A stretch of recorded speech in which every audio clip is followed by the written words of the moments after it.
Hello everyone, my name's Pyjama Gamer and welcome back to another video. Now I know ordinarily when I do reviews I do tend to have the camera in front of me and I tend to do a visual thing instead of a vocal one.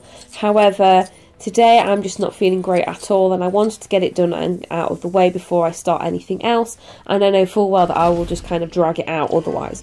So I just decided that because I'm not looking great at all, I figured what I would do is what I would do instead is I would do the review and then I'll probably just cut in some bits of me playing the game, etc, etc.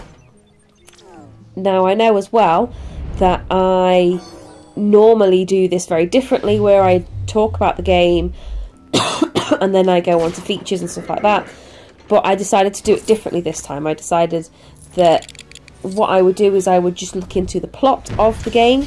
Then I would go into what I do like about it, what I don't like about it, and what I give it out of 10. Because a lot of you will already know Lego Batman and will know bits about it. So, this is going to take the longest, and I am going to warn you, I'm going to put spoilers in this because this is the entire plot of the game. So if you don't watch it, I'll put a pink bit up or a purple bit up just to say you can watch it now, so skip to that because I don't know how long this is going to take. So, the plot.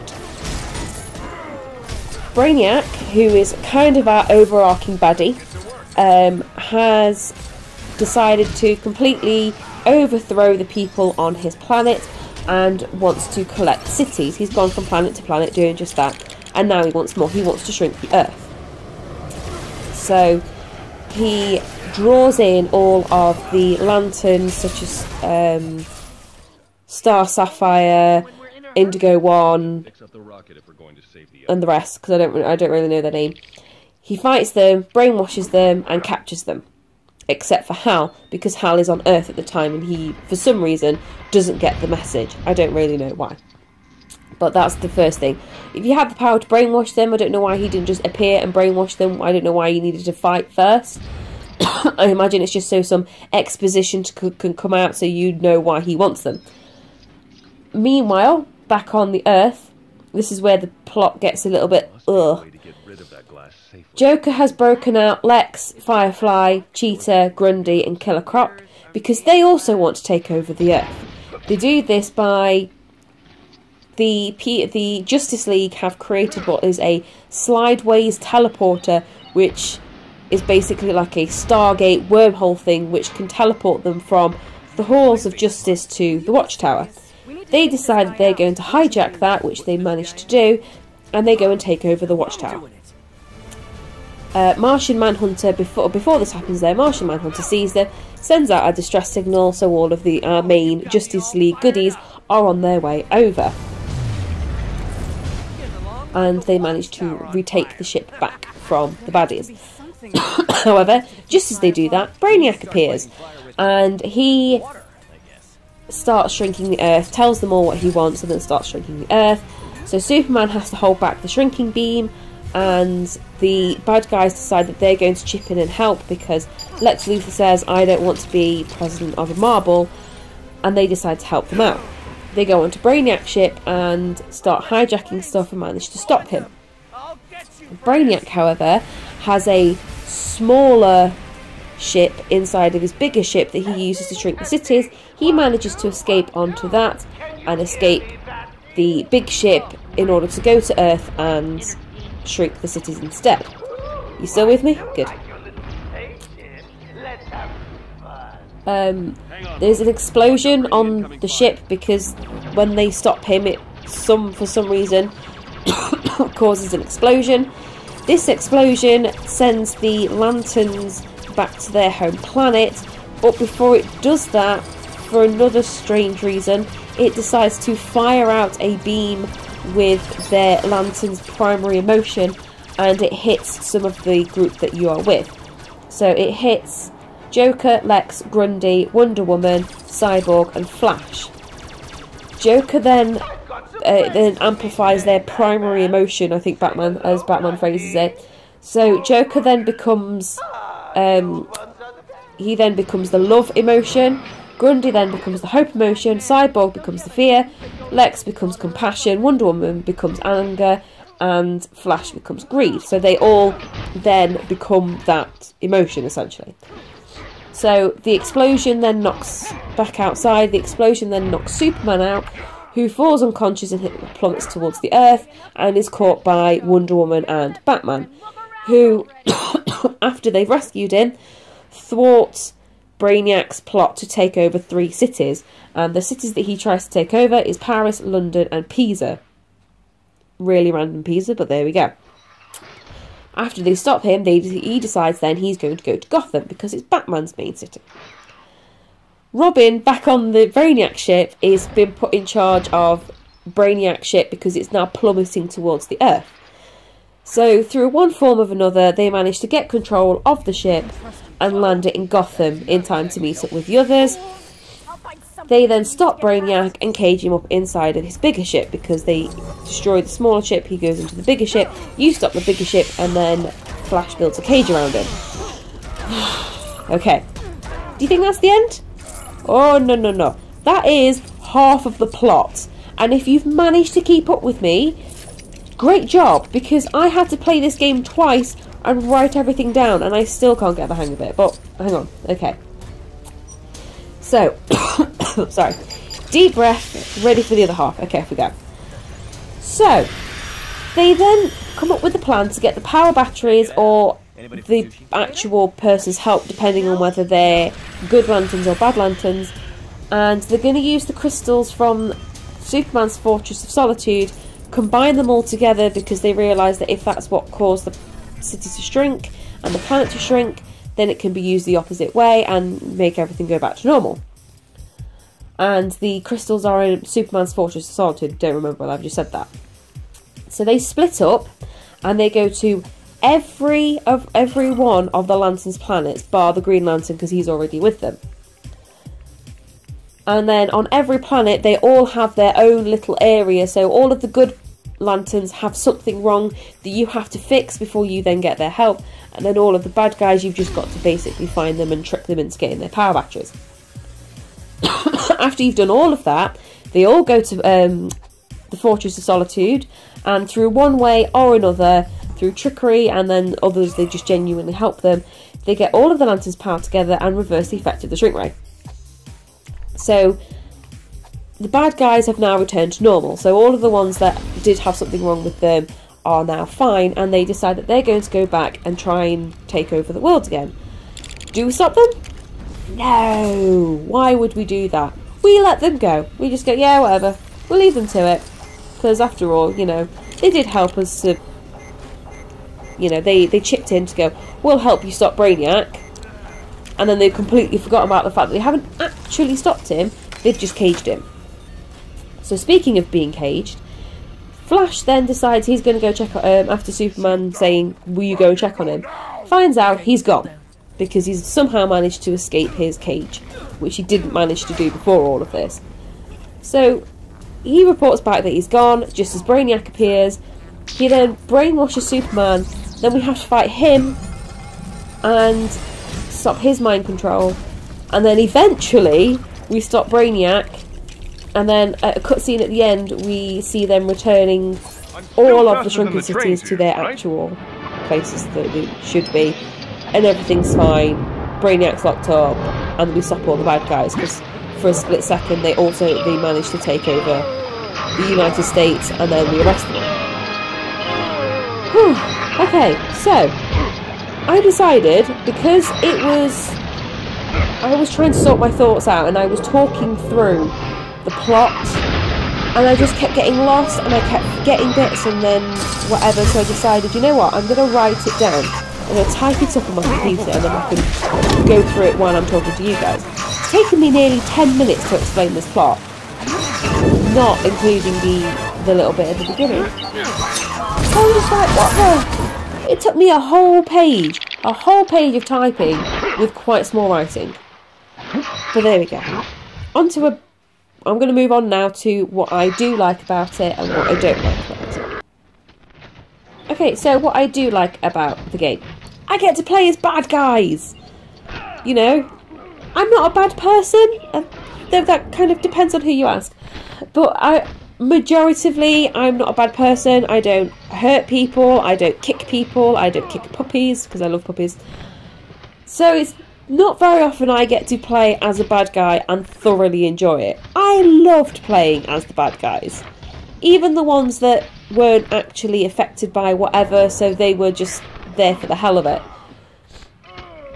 I mean, don't get me wrong, I did enjoy playing as the good guys as well, but there's just something different about playing as a bad guy, and not it just being a free play extra of like, oh, here's Lex Luthor. Lex Luthor can only do this certain bit, but you can't do it yet. You've got to do it as a side. You've got to unlock the character and then go back and do it. It's the actual plot of the game, and it's all of the main story bits. You get to play as bad guys. It's pretty awesome. I did enjoy it. So that's my first thing that I like about it. The second bit, I got to play as Batman. Every gamer and nerdy little girls, boys in fantasy is playing as Batman, and I got to do it. Not only as playing Batman, but I got to play with Lego and let Lego be Batman.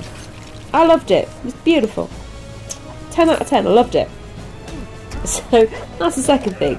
So as you can tell at the moment, there's not an awful lot, like, plot wise. I really don't like the plot. It's mainly just the variety of stuff. So that kind of ties into the third one. I prefer the fact that you get to play as, of the main cast that you're introduced to, good guys and bad guys, there's only one character that you don't play as, and that's Firefly. They kind of forget about him, but that point's coming up later. I prefer this to The Hobbit, because in The Hobbit you had 3 or 4 characters that all did the same thing. So you had a couple that you ended up mainly playing as. There's the guy with the what's it called? Catapult. You've got the one with the chain. You've got Thorin, and then you've got the one that can mine stuff and whatever. So you had like a core of probably about 4 or 5, but there's 13 dwarves. So the rest of them just kind of get forgotten about. You don't tend to use them all that often. Whereas on this, through one way or another, you do play as all of the characters a couple of times. So I really liked that, because otherwise there's no point in creating these characters if you don't get to play them. And the main reason, the main way they did it was they split up their characters. So they would get onto an area and one group would go and do one thing, one group would do another thing, and then another group would do another thing, and you would jump from one group to another group to another group. So you had an entire either section of a level or an entire level in itself where you got to play as all of the characters. So you never get to a point where there's one character that you just don't use. You need them all at some point, so I really liked that. And obviously tying into that is I knew all of their names. In The Hobbit, Thorin, Dwalin,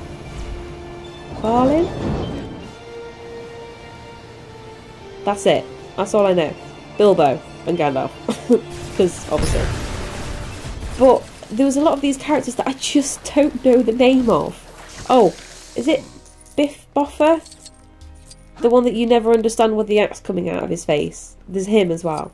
But even then, that's my point. I don't know their names. Whereas in this, whether it's just because I've seen them all at some point, I've read some of the comics, I've seen the films, but I knew all of them. I knew who to use when. I didn't see a picture and go, who's that? So that's another aspect that I like about it.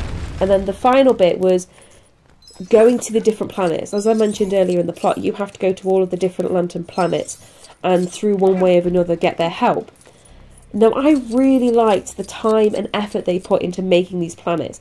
It wasn't a quick thing of just, oh, make it barren wasteland, it'll be fine. They all had their own unique look, and obviously they'd put so much time and effort into designing and creating these worlds. that kind of looked like things that you would recognise, but they weren't really. So some of them looked like snakes, but they're 20 foot and look completely nothing like them. So that, for me, was a really great job. Good job, guys. Good job. You really... Mwah, beautiful. I loved that. I also like the humour in some of it. Like, they go to one of the planets and there's this river that's supposed to look like lava, and Batman's like, no, Robin, don't touch it. And he picks it a bit up, licks it and goes, strawberry jam. It's just daft little things like that I really like when it comes to Lego. I love the humour that they've got in this. It continues all the way through. So that's my 5th thing that I really like about it. So now moving on to what I don't like about it. Okay, so I've done what I like, and now moving on to what I don't like. The first bit is the plot. Okay, I've already mentioned that it took me a whole page to type up the entire plot because it was just so long-winded and so confusing. I do honestly think that it could quite easily be made into 2 games. You could have had one game where Brainiac kidnaps the Lanterns, comes to Earth and shrink it. That could have essentially been an entire game. And then the second game could have been with the bad guys getting employed to help the good guys stop him. Or having something that wasn't continually cutting from one place to another, to another, to another, to another. So I do genuinely think that because they shoved that massive plot into one game, it just made it really confusing. And to say that Brainiac is supposed to be our overarching main bad guy, you forgot about him for about half of the game.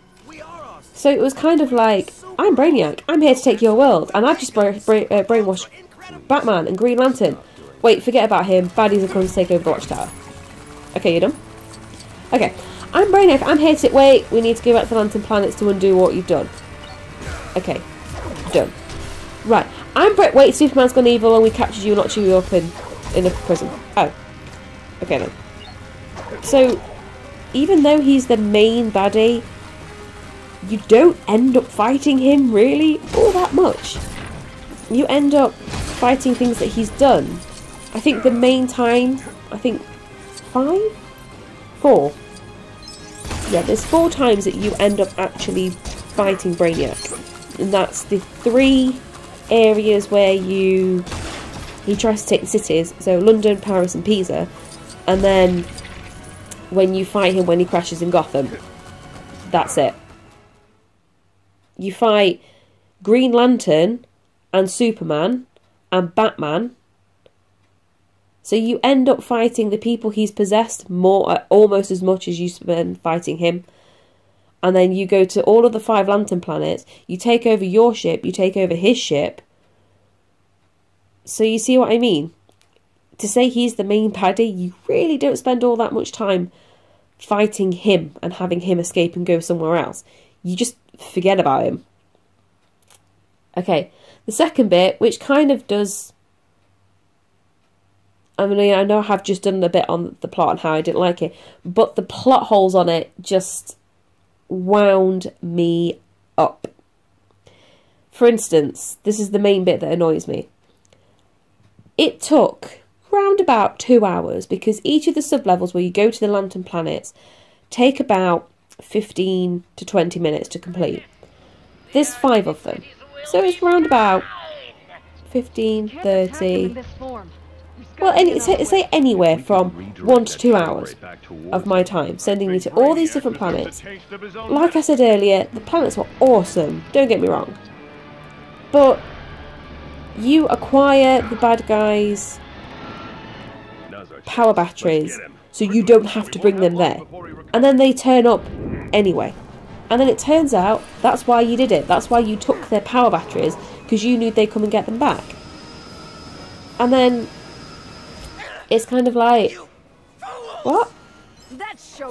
I don't get it. And I mean, I'm pretty sure at one point Wonder Woman agrees with me and screams, "What a waste of my time." All we have to do is make sure that Crystal is at the center of it. So we don't need these after all? So yeah, Wonder Woman, I'm with you on that one, love. I agree. You wasted their time, you wasted my time on a completely pointless plot, sending me to all these different planets that you could probably have just done without. You could have just had a cutscene where, through whatever means, they've all got a power battery and they've all tricked the things. But there we go. So this one kind of drags into the next one in the sense that the whole game is dragged out. It's really, really drawn out. I kind of feel like there's the whole thing of not a lot of butter spread over a huge piece of toast. When you've got your free play area, you've got 6 lantern planets to go and visit. Each one of the lantern planets has side quests, missions, and races. So not only have you got that, you've got the Batcave, the Watchtower, and the Halls of Justice.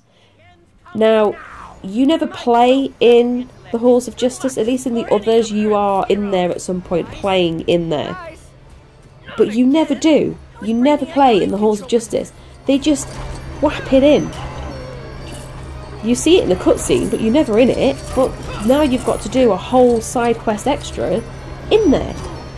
And you just, by the time you've done it, and the races... Right, I'm going to keep this short, because races bug me. You've got a lot of flying ones. Majority of them are flying missions. Which doesn't sound too bad, because you can play Superman and some of the others. But they're so difficult. Because handling a flying character handles about as well as an untrained dog driving a car, which is poorly and not for long. And so it makes everything, all the side quests that you do, never mind getting the 10 out of 10 and all the other bits that you've got to do on the main story, but now you've got to visit all these planets and get all these characters and get all of these side quests.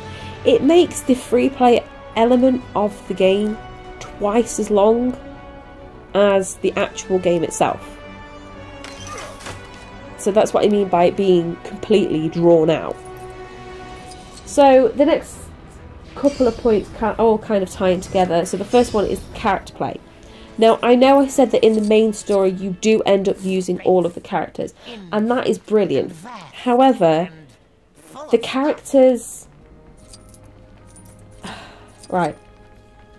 The amount of time I got to play as the bad guy characters, the percentage was relatively low. The only reason for me to get in that time that they deserve to be played was if I made a conscious effort to stay as one of the bad guys until I got to a bit where I would need somebody else. Because if you don't do that and you don't consciously switch to a bad guy character if you want to play as them, the amount of time you play as them is relatively low, and you'll just spend the entire level playing as one character, and then occasionally you might jump to somebody else to do something else and then jump back again. So, kind of like with The Hobbit, I'm like, what's the point? I mean, yeah, it's better that they have all these points and they can do all these things, but it might be like Cheetah. You might have one thing in the level. Like, you've gone to the trouble. Put a bit more in. Come on. You know. Add more in. Make them do more than just one digging thing in a level. The only exception to this is Grundy. Good. He's firing his beam. I mean, as I said earlier, they completely forgot about Firefly. So even though he is one of the main bad guys, you forget about him. He's gone. Killer Croc, I think you play in one level. Cheetah, I think you play in one level. Lex, Joker and Grundy, you do play in a bit more. But Grundy's got loads of stuff to do. He can pick up heavy objects, he can smash things, and he's got this special area where he can dive underneath the ground and pull out what you need. And stuff like that is used on average once per level. So I have to wonder, why is Grundy so important? Why did they make such a big deal about Grundy? Why giving him all the extra attention? Because all of the main bad guys, there is a good guy equivalent. Cheetah, she can only dig, which you've got all of the lanterns that can do that. Joker and Lex have suits, but Cyborg, Batman and Robin,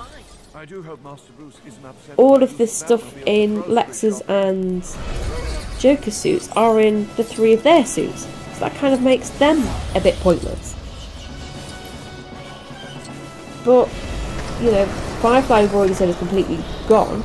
Killer Croc you can use as Grundy or Cyborg's extra large suit. There's nothing really sticking out about them, but Grundy, he can do loads.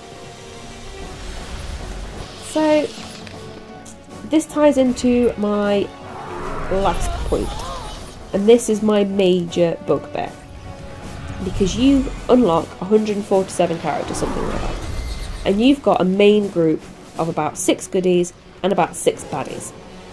However, during the story, absolutely fine. I got to play as the vast majority of them because, like I said earlier, I made that conscious effort to make sure that they got as much playtime as all of the others.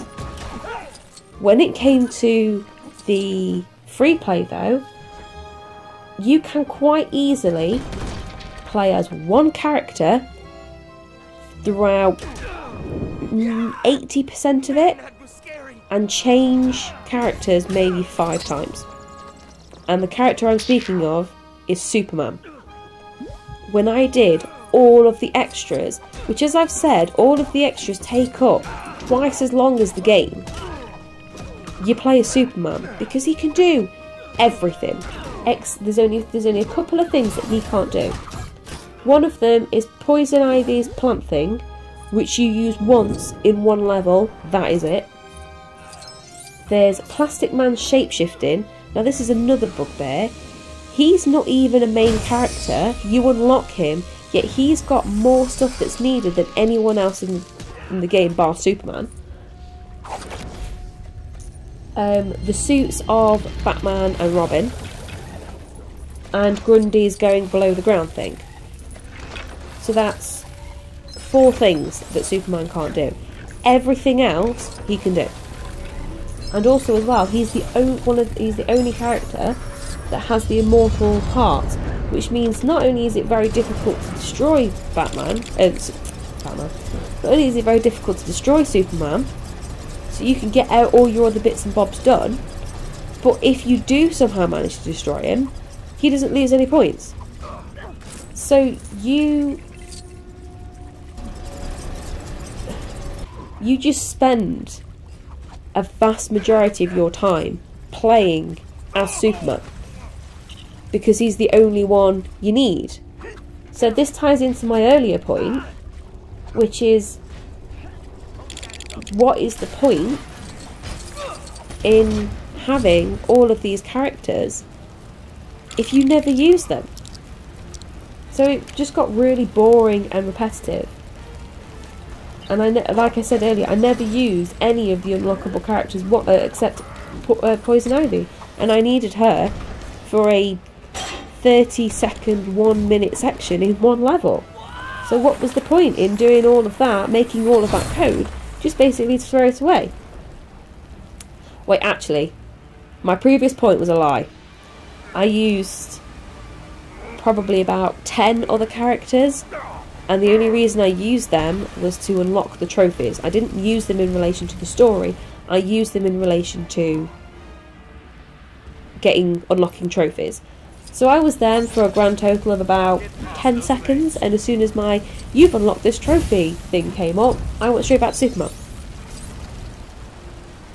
Okay, my rant is now over, and I'm now going to do it. I'm now going to do what I give it out of 10. I have to give it a 5 out of 10, I think. I know this is one of the lowest scores I've ever given. I wanted to enjoy it, I really did. I'm not one of these people who's so adamant that they're going to have a rubbish time with a game. I didn't set out to dislike it. I really set out, I wanted to like it because it's Batman and it's Lego and it's Lego Batman. And for the most part, story-wise, I did enjoy it. Apart from all of the plot holes, etc. I did enjoy the main story.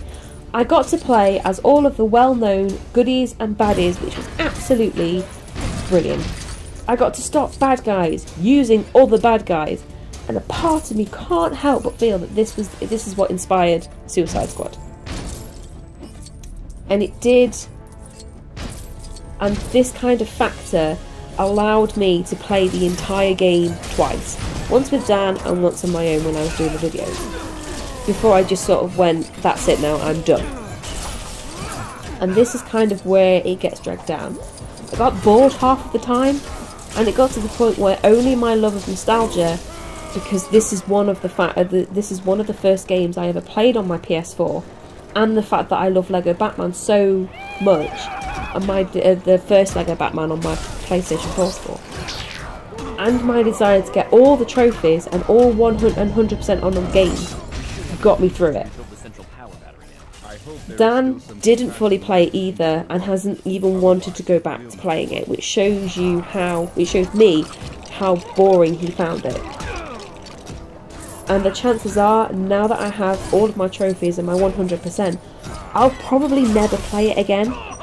Which is a shame, because I wanted to enjoy it as much as I'm enjoying games like Final Fantasy 15 and Lego Dimensions. And I know full well that I will pick them back up.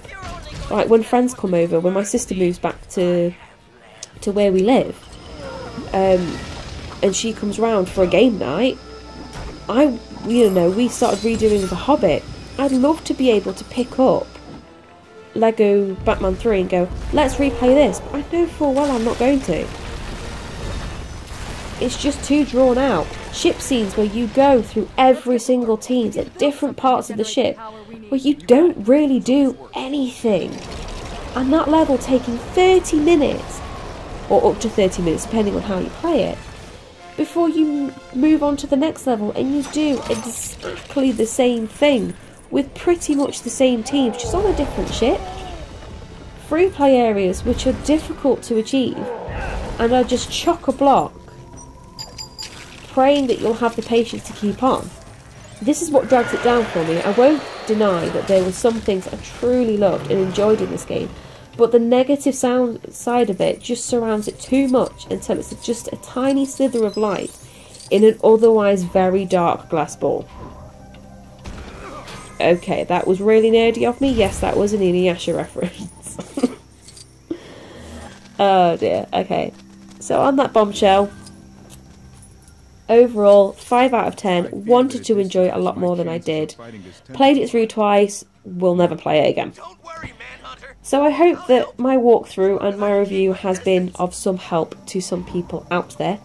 Let me know what you guys think of it. I hope you all had a wonderful Christmas and New Year, because I've just completely forgotten about the fact it is New Year. And I'm about to start Lego Star Wars, I think. While I'm doing that and Final Fantasy 15 at the same time. So I really hope that you've enjoyed watching the game through, the walkthrough, and I hope it's been of some use to you. Happy Christmas. Hope you all had a wonderful Christmas. Hope you all had a wonderful New Year. And I'll see you all in the next video. Bye!